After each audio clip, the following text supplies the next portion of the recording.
Okay. So looks like we're live now. Thank you everyone who joined us today. We're going to have another connection program by AACE Brazil section. We are here today with Mike Monroe to talk about the matters around ESG, environment, social, and governance in the infrastructure world. Just a quick introduction to the program, to those of you who don't know it yet. Connection program is a program online, just like that we do live from at least once a month. That's the idea, where we invite people from overseas, when you're considering that it's a Brazilian program, to talk about different things that are of interest for the construction, project controls, cost engineering, infrastructure world. So Mike is very specialized in such matters and in compliance as well, and all those environments. And today we'll be talking with him to understand a little bit more about, again, as I said, the ESG in the future of infrastructure.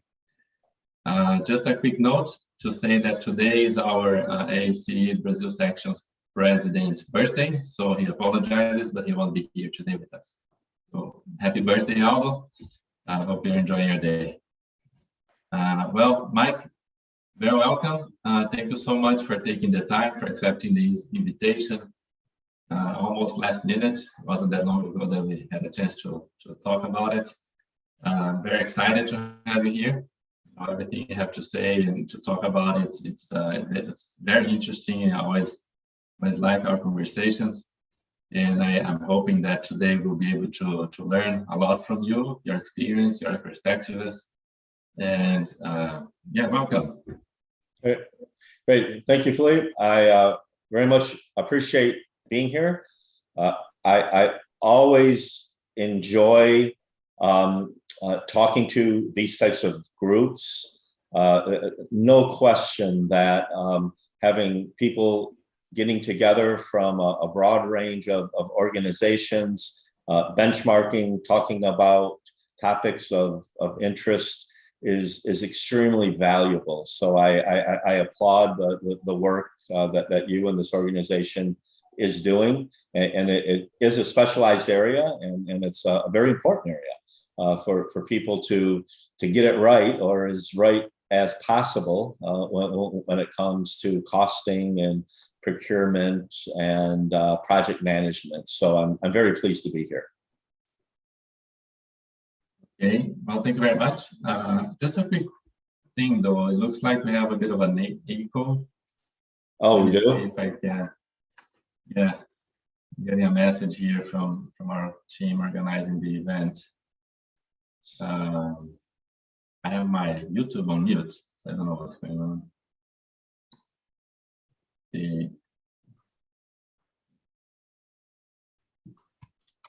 Just a second, please. Sorry for this technical. Yeah. There's always something. Yeah. Do you get any echoes, Mike?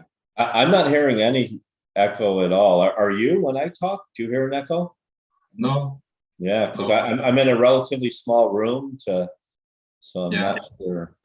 Yeah, but I don't know. Well, it looks like it's better now. So okay, cool. Can proceed. Excellent. So Mike, you know, as we were kind of thinking it through, and you know, normally the ACE, as you know, it's an organization, a global organization that is very focused on you know, estimating and project controls, like you know, goes deep into the detail of planning and executing big construction and infrastructure projects.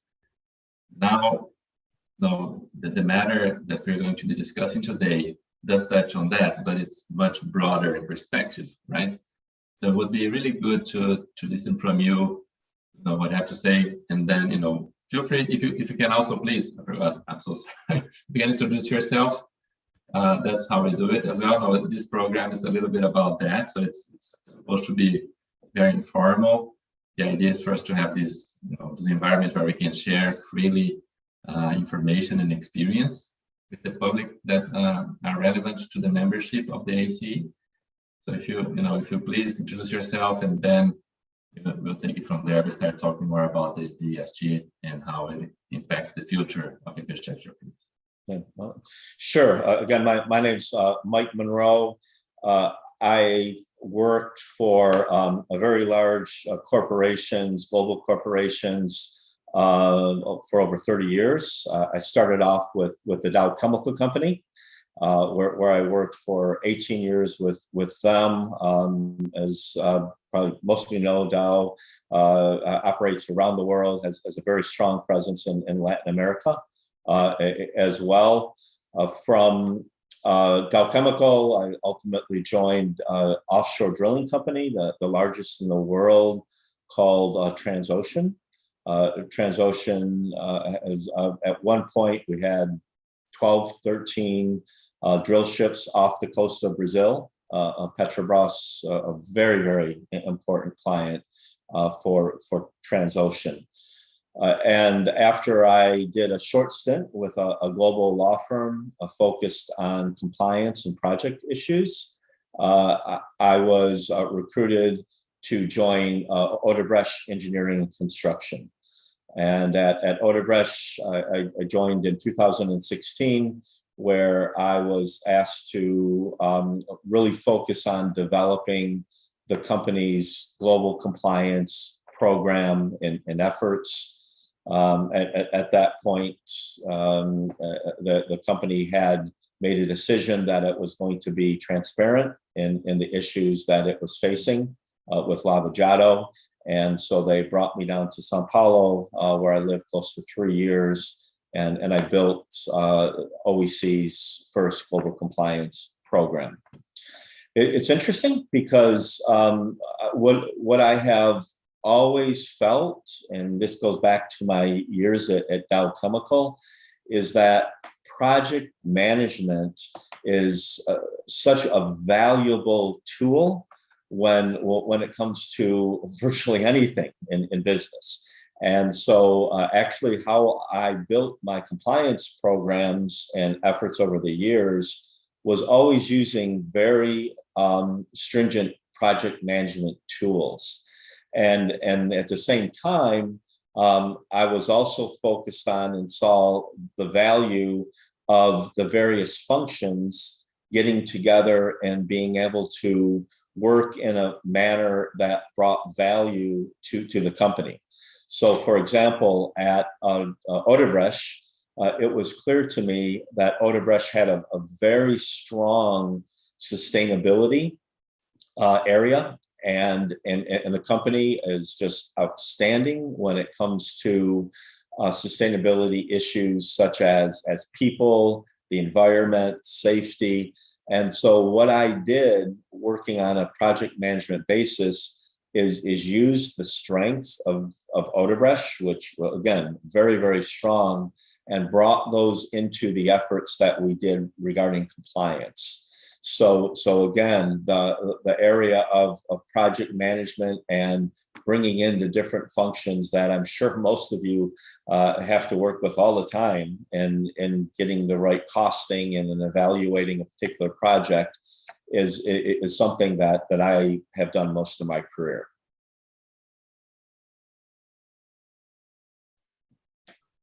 Yes, thank you, Mike. And so how did you, I guess would be of interest as well, how did you move away from topics that are related, right? Compliance and into more the ESG world. And I guess, how it became to you more and more relevant, and how did you went through this migration of, of focus, I guess, even though they're related, right? Yeah. Clearly, compliance has always been part of ESG and sustainability. G is governance, and compliance is a very important part of governance.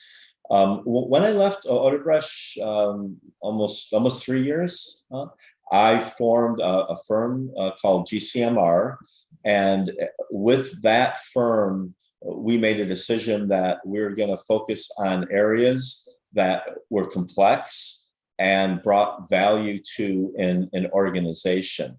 With my history at Dow Chemical and Dow's, again, very strong focus on ESG type issues, safety, the environment, working at Odebrecht with its very strong focus on safety, environment, and people, it really was a natural fit. At the same time, I became involved, and I was asked by the OECD, the International Organization, to participate in a very significant ESG infrastructure related project, which used my experience and my knowledge to help them. And we are continuing to work on a real effort to bring about an ESG certification for infrastructure projects. So with my background, my new firm that is focused on working around the world and helping companies out in complex issues, and then the areas that I'm working on with the OECD, ESG really was a natural fit in an area for me and my firm to get involved in. Interesting, and it does feels like a natural improvement, right? Natural evolution of those matters. I have one question, I guess, and we can go like, this program, as I said, is very informal, so I'm getting questions, so we might just throw them in. Sure. As we go along. Yeah. So there's a question that is, I think it might be good timing to actually talk about it. Just talking, the question is it necessary to change the organizational culture to go through that process where I guess it comes from the fact that you were discussing before how you had to implement compliance programs in the construction organization, and I guess not only Odebrecht, just like a lot of the contractors had a way of doing business that's not compliance focused in the past. And so I think the question is coming from there. So is it necessary to change the culture of organization? And if, in that case, how do you adjust the leadership to that new culture? Without a doubt, in many cases, it is important to change the culture, or the word I prefer is to evolve the culture. So my example with Odebrecht, they had and they have an outstanding culture in many areas. They promote their culture of Teo. Some of you may have heard about that, which really focuses on delegation and trust and all those very good positive things. Strong culture of, like I said, environment and treating indigenous people groups properly in very far-fetched, far-out regions of the world. And so they have a very strong culture, but what did need to happen is those positive aspects of their culture needed to move into other areas, and therefore it needed to evolve. So their strong culture of delegation, for example, and trust needed to evolve to include an understanding that with trust, there has to be accountability. There has to be, documentation. There has to be controls. You can have the trust and you can support that, but you also have to evolve the culture to be accepting of these other areas that the culture really never addressed in the past. So without a doubt, there's a number of companies that have to address the culture issue. And what's difficult is, and I think we all understand, that the culture really is set by leadership, the top of the company. And business is clear. Business is here to make money. Business is here to, employ people, to do all the good things that business does. And some of these areas, such as compliance and ESG, historically were not a priority because everybody's busy, and the focus is not on those particular areas. So without a doubt, there does need to be a change or an evolution of culture in many, many companies. And the only way that's going to happen is for the leadership of the company, really from the board level to the executive management on down, to make the decision that the culture has to change. And that is what happened with Odebrecht. I mean, it was Emilio Odebrecht. I was there for 2 months, and he brought together, the 300 top leaders from around the world, the 18 different countries. And we all got in a room, and he made it very clear that compliance, integrity was going to be an absolute priority going forward. And again, culture, it didn't change overnight. The company wasn't involved in bribery at that time, but there was quite a bit of pushback regarding the controls and processes. And just like there will be with ESG, there will be pushback. But when the leaders stand up and they say, this is a priority for us, this is what we're going to do, it definitely begins to change the culture, which is absolutely imperative that it evolves. Yeah, no, very interesting. It does. There's a term that says in English, it's very clear. It says tone at the top, and the importance of the tone at the top. And I remember when I started first learning about that about 10 years ago, and I couldn't understand very well because it's not so easily translated to Portuguese. Yeah. So at the top, after understanding it, you truly see how it's important, and without it, you can't really push this kind of change, right? So it's a culture does depend a lot on it. Correct. Interesting. And I think, one thing that one of the discussions we've been having lately, is how that all these new components of infrastructure is actually impacting what they're calling infrastructure, quality infrastructure, right? So it gets involved with, how the future of the infrastructure development is going to be. So perhaps we want to touch base a little bit on that and tell us, what you're seeing, what's new, what's happening, what's the future in that perspective. Sure. I mentioned briefly the OECD project that I'm involved in called the Blue Dot Network. And I think this particular initiative is an excellent example of where things are at today and where they are going. And it's very important and valuable for all of us to understand that. So one, we can watch what's happening, and that ultimately we can be prepared as things continue to move forward, because they will. There's no question this area of ESG is absolutely going to continue to move forward. The Blue Dot Network is actually an initiative that was put together by the governments of the United States, Australia, and Japan. The focus of this initiative is to have in place a series of metrics and standards that a project will have to put in place for that particular project to be Blue Dot certified. Right? And these metrics involve the key areas of ESG, which include, environmental, of course, social, and with social, it involves, like, again, how people groups are going to be treated. It's going to involve safety. It involves many of the things that people are already doing. The third is governance, which includes no corruption, appropriate processes, appropriate procurement, which again is very relevant to this group.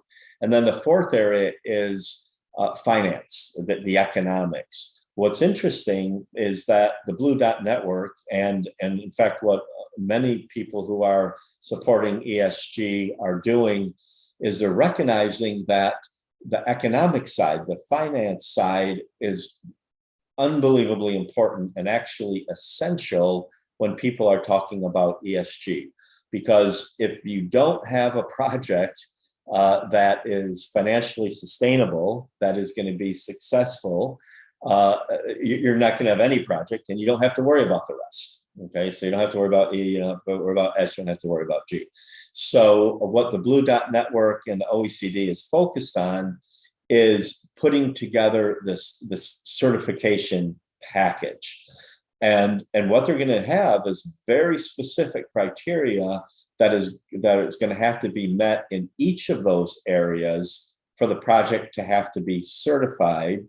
And in addition, there's going to be auditing and controls requirements throughout the life cycle of the project to demonstrate that not only was the project set up to meet these standards and criteria, but in fact, it met those standards and criteria throughout the life cycle.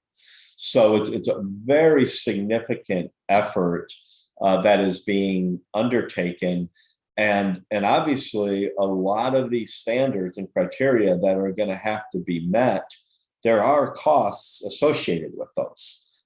There's going to have to be, again, new controls. There's going to have to be ways to select vendors. There's going to have to be a number of different reporting requirements when it comes to the environment. And all of those have costs associated with them that are going to have to be factored in when the project overall costs are being developed, as well as there's going to have to absolutely be project management to be able to track all of that information and to ensure that it is being followed throughout the life cycle. So again, that is just one example of one initiative that is going on. But from the bigger picture, why this whole area is going to continue to advance is that investors are looking at ESG, the banks are looking at ESG, and all of this is now coming together to clarify and really accelerate what's going on in regards to ESG and infrastructure. Yeah, there is no doubt the trend. It's already, I mean, many, as you said, many of the elements of ESG are already being addressed by organizations and governments, right? I mean, I've seen the last 15 years huge projects going down because of, you know, licensing, environmental licensing, for instance, and just risks that were not taken into consideration properly.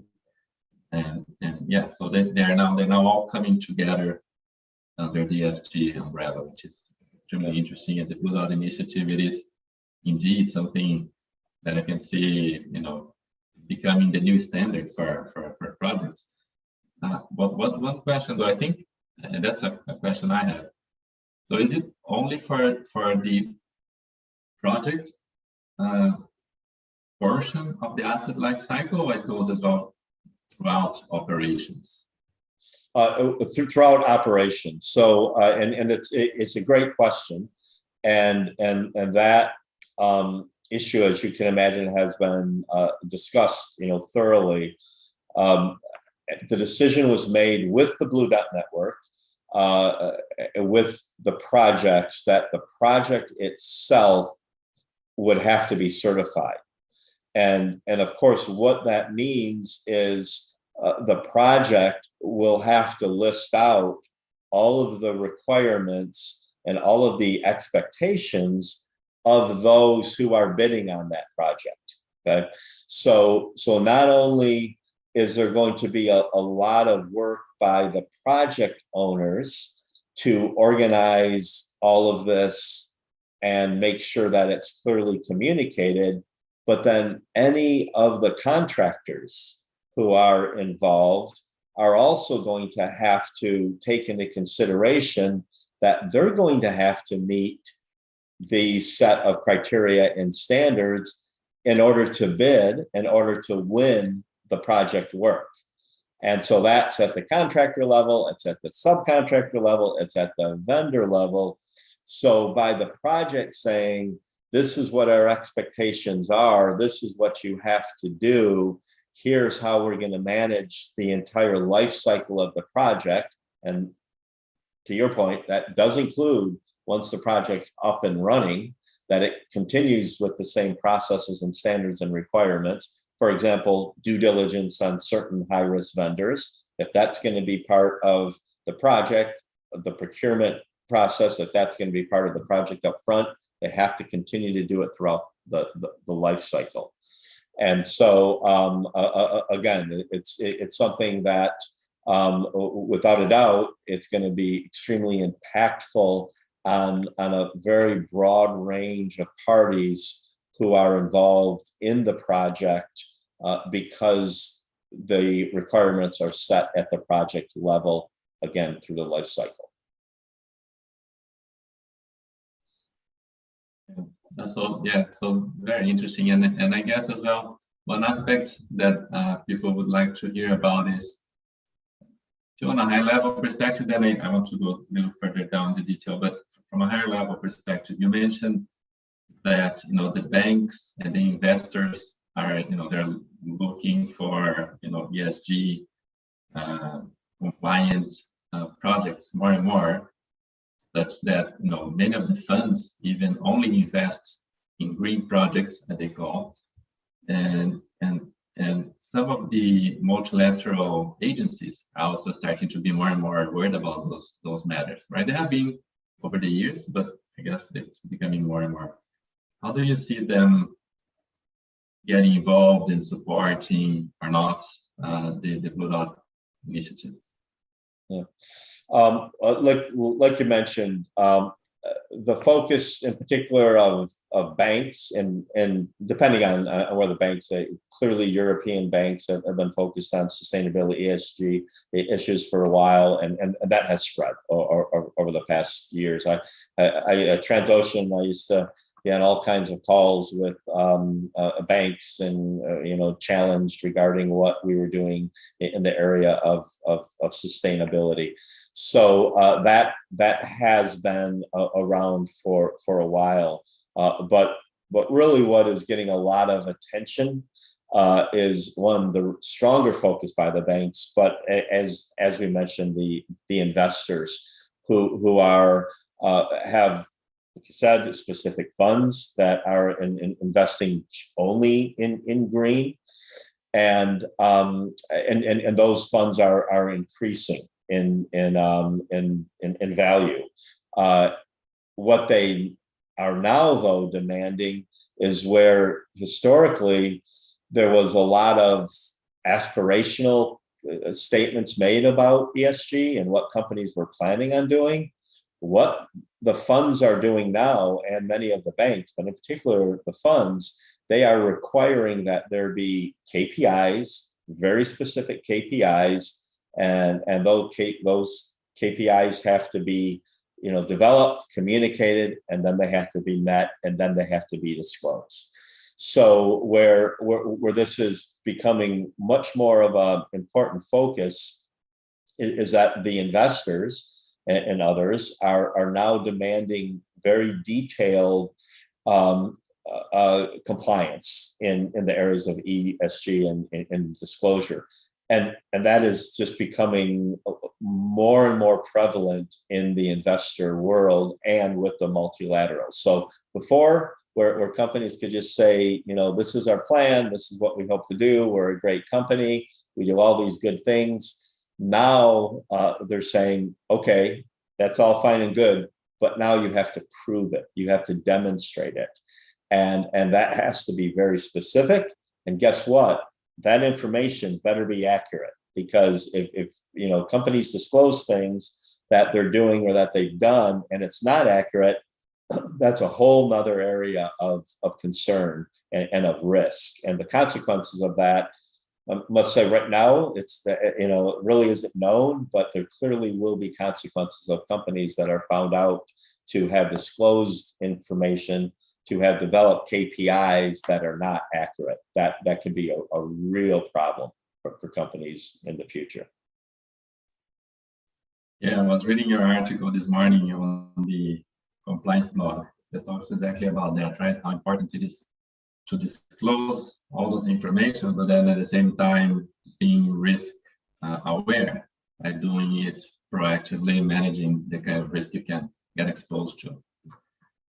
Right. I want to jump into a little bit of more the detail aspect of things that I said before. And I have another question coming through the audience. They say, I can kind of go back and forth, but the question is, many of those infrastructure projects end up costing more and taking longer to be delivered.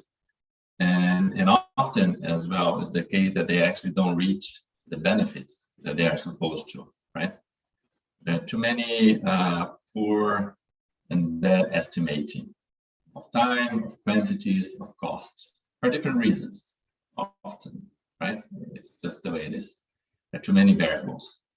So what could change, and how, how can ESG help or be part of it in terms of improving the quality of those infrastructure projects? As we just discussed, the fact that there is now so much more focus on ESG, and that will continue. The fact that now board members of these companies and organizations are even personally becoming involved in ESG, because some of these funds are telling board members that unless you do take this seriously, we're not going to vote for you, which is, but BlackRock recently did that actually this year. And so that's getting a lot of attention, and the executives are more focused on it. I believe what will begin to happen and what has to happen is that teams, individuals like those on this call will need to be better resourced. They will need to be better trained. There will have to be more of an effort to have the right people with the right skill sets addressing these areas, okay? Because again, they're no longer aspirational. You can't just say we're going to do these things. You now are going to actually have to have KPIs and do them. You're going to have to cost them. You're going to have some idea of what a due diligence program, is going to cost over 5 years for a project, and these new processes that you have, and these new controls, and these auditors that you're going to have go out and ensure, that these ESG standards are being followed. There's going to be cost in that, and people are going to have that information, and you just can't pull it out of thin air. You're going to have to be trained. You're going to have to do benchmarking. You're going to have to be part of associations and groups to get an idea of what that cost is going to be. So that is absolutely a change that has to happen. But the good news is, where I started, is that because the board, because the executives, because the investors, it's becoming higher of a priority. Individuals who are doing the work that you're doing, I believe, are going to more readily be able to get the additional resources and the support from upper management to do this. Where in the past, it may or may not have been there. And that brings us back to the culture argument. So good news, all this really is tied together, which you mentioned at the beginning. Yeah, they definitely are tied together. And as you said, it's just part of the normal evolution of things. That's an improvement. Things are, just like auditing used to be less mandatory than it is now. So there's more and more companies that have to certify their numbers so that people can look at them and truly see what's going on, so they can make a decision to sell to them, to be partners with, to buy, to invest on them. And then they started being, they have to certify internal controls, and then have to certify fraud risk. and now environmental, sustainability reports, and so on. So it's all an evolution of things that just brings us everybody more transparency on how things are doing and how things are being planned and executed. So that's there's no way back, as I said, which I think it's interesting to those who want to learn more, because you better know now. Things are changing now, because it's not going to be away. It's not going to go away. So I have another question here that's clearly from a member, but there are organizations like us, and the ACE obviously is the most recognized organization in certifications and recommended practice around cost estimating, time estimating, and things of the like, structure and infrastructure environments. So how important do you see the certification of the people who are actually doing this work, right? Because they have to go through an intense training, very difficult exams to get certified. So how do you see that playing a role as well in this entire conversation? Yeah. Well, what I expect, and I assume it's already happening, is that the existing certifications will broaden out to include these areas where maybe they haven't in the past, and again, that's why for infrastructure projects, why I believe this Blue Dot Network initiative is going to be so valuable is they're going to put together a finite number of areas that need to be tracked. Okay, and the big push by many of us, including myself, is that there should be less than more, and they should be clear, and they should be easily understood, and they should be specific. There shouldn't be hundreds. It needs to be a reasonable number for all of those areas. And once this is done, once the OECD, obviously it's a fantastic international, highly respected organization, puts these out and basically says, these are the areas that the Blue Dot Network intends to look at, there's going to be a real impact on the training side and the education side, because then people will know what they can start focusing on for infrastructure projects, or have a better idea. One of the biggest difficulties with ESG today is just ask the question, what is ESG? Okay. And you'll get 50 different answers. People that I know who've worked in the area for years will say, well, I don't know what it is. Someone I know just had a call with the ESG, the head of ESG at a huge global bank. And this individual is just saying, well, what is ESG? I mean, it's like he didn't even know. And so what has to happen for ultimate, what you're just asking about, the certification of ESG and how people can be trained and learn as to how to evaluate and how to cost ESG, is you have to first know what it is, and you have to first know what the standards are. Once that is done, because today it's not there. I mean, there's fantastic ESG ranking organizations, SASB, GRI, and some of them have hundreds of elements, some of this, and some of that.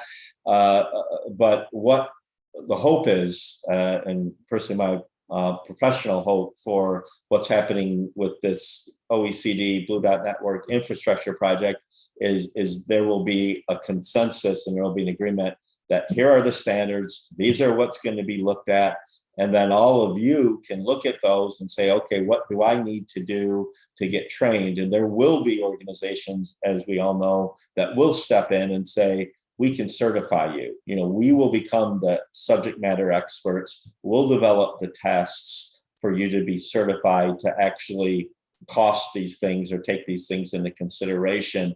And then people will be able to, again, hopefully in a very reasonable number, be trained and certified to be able to evaluate and cost these areas relating to infrastructure. That's the hope. I can't guarantee it, but that's the hope. Yeah, it's funny. It's funny you mentioned, that it is a acronym that people know what the letters are, more and more, but they still don't know what it really is. Right? I mean, what it really is. So it's an evolving term, I guess. That's as we both believe it's not going to go anywhere. It's here for good, and it's probably going to evolve to something else sometime soon. But just as it does with everything else.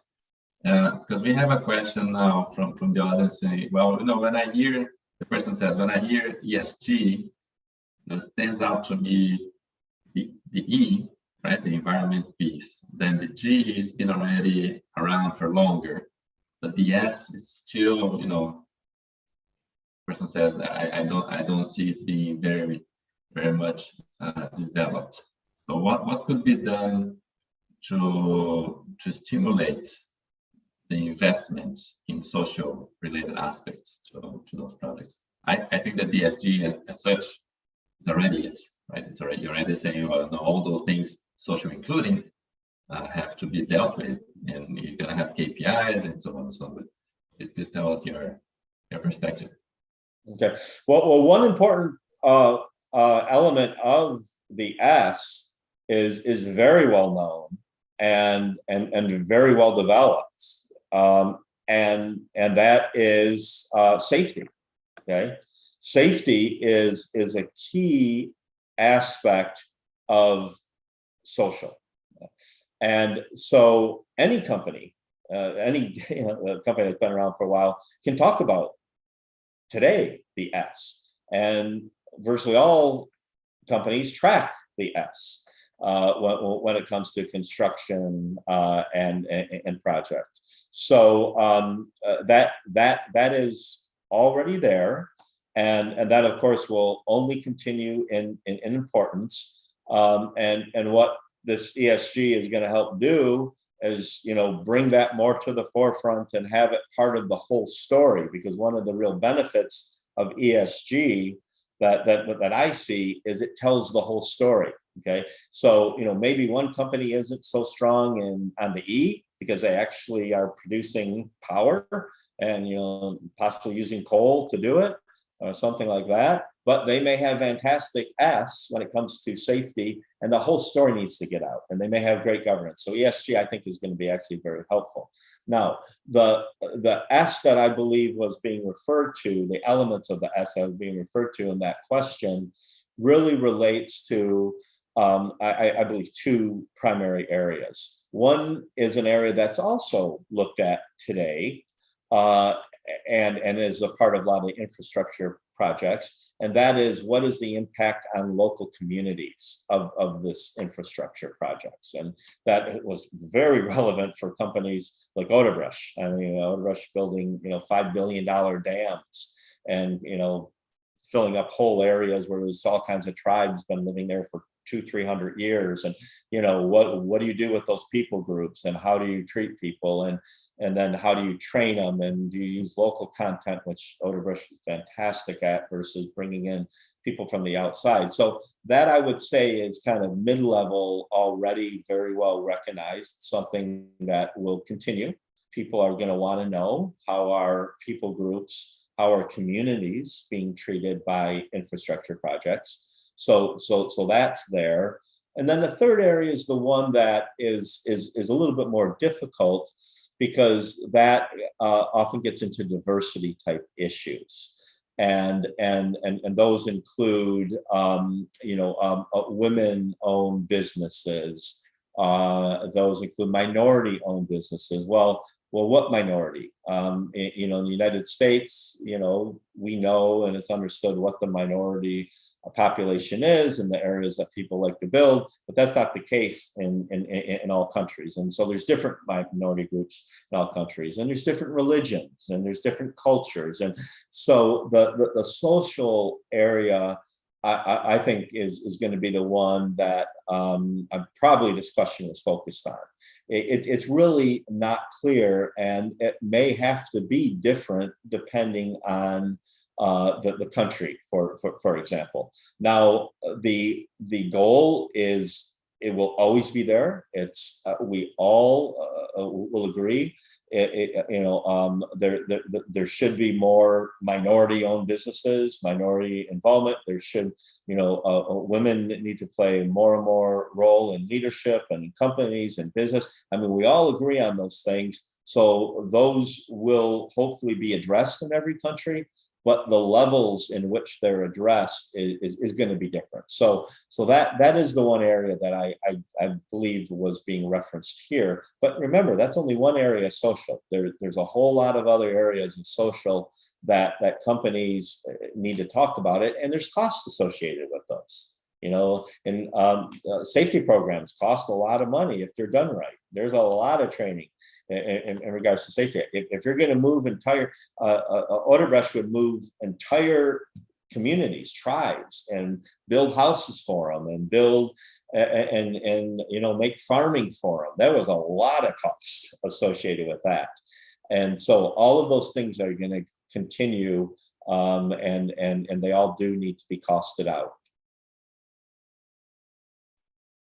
Yeah, that makes complete sense. OSHA regulations been around for a long time, as you well said, and keeps evolving, right? And also interesting, the social perspective. There are, certain sectors that are more sensitive to it because historically they've been more affected by it, or they've been affecting more it than others. Go to businesses like mining and oil and gas. They're very high on those standards, and construction is impacted by that too. But it's been, as you said, it's been around, and it does have a lot of investment and a lot of activity already being undertaken in those sectors. I think one interesting aspect of ESG, I think it's a little bit like risk management. When it came out like 20 plus years ago, when people started talking more about it, then the reaction of some would be, but wait, I already do this. I already do pieces of it. I already do, when I'm managing, the CEO would say, when I'm managing the business, I'm thinking about risk all the time. But they never stop to put it together, in a centralized kind of perspective, methodology developed for it, with people trained to deal with it more consistently. And ESG, I think, is going through the same kind of process now. Mike, we're getting close to the end. So do you want to perhaps share with us some final considerations, and then we can close? Sure. Again, I very much appreciate. Are we still on? Yeah. Okay. Sorry about that. The screen went blank, so I don't appreciate that. Again, very much appreciate the opportunity to speak to everyone, and we obviously discussed a lot, with the focus being that this is an area that will not be going away. This is an area that will continue in importance. Excuse me. So,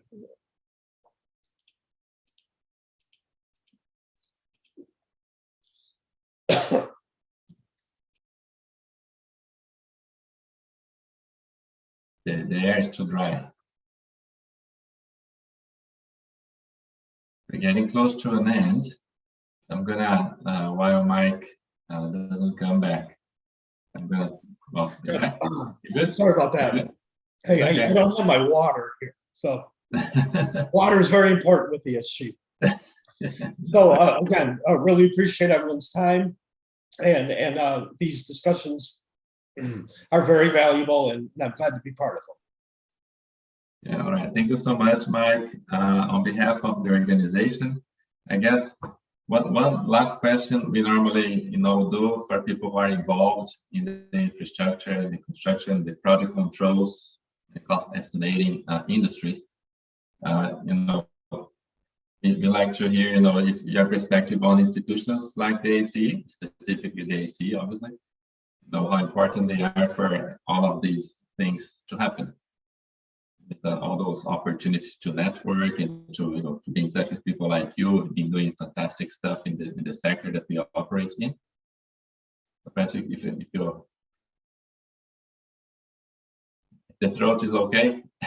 Yeah, a little shaky. I do need water. So really consistent to how I started. And that's why I started with the comments about how valuable these types of organizations are. Just the benchmarking, learning from each other. Again, I think you all understand that none of us have all the answers, and especially when we're dealing with these types of complex areas, it's so important to learn from each other. And so, again, very, very important. And thank you for allowing me to be part of it. Yeah, no problem. It was our pleasure. Thank you so much. It was great having you here today. I'm sure we're going to be hearing much more about you, about ESG, about the Bulldog Network. These are all matters of interest to us, and let's make it happen. So let's keep the communication going. Thank you, everybody. Thank you, the CE, again, for supporting this program. We're coming to an end. Let me just make sure we close it appropriately. And that's going to be it for today. Thank you so much. Have a good day.